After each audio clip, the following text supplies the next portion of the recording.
அந்த மாதிரி அது மருந்தா இருக்கும்.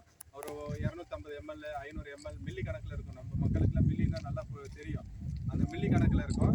அதை வந்து நம்ம ஒரு ஏக்கருக்கு 500 மில்லி தெளிச்சா ஒரு 20 கிலோ யூரியாவை நம்ம சேமிக்கலாம். 20 கிலோ யூரியாவை நம்ம சேமிக்கலாம். இது தெளிக்கிறதுக்கு இதுதான் ட்ரோனு பேரு.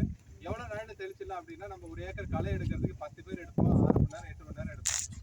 5 நிமிடங்கள், அதிகபட்சம் 7 நிமிடங்கள்ல இது ஒரு ஏக்கருக்கு நம்ம தெளிச்சுட்டு வந்துடலாம். ஒரு ஏக்கருக்கு தெளிக்கிறதுக்கு 7 நிமிடம். அப்போ வந்து நீங்க நேரா இங்க வந்து நேரடி நெல் விதைப்புக்குலாம் வந்துட்டீங்க. நேரடி நெல் விதைக்கிறதுக்கு ஆள் தெளிக்கிறாங்க இல்லையா? ஒரு ஏக்கர் அரை ஏக்கர்னா பரவாயில்ல. இது எல்லாம் ஒரே பங்கா இருக்குன்னு வச்சுக்கோங்க. ஒரு 1000 ஏக்கர் இருக்கு. 1000 ஏக்கர்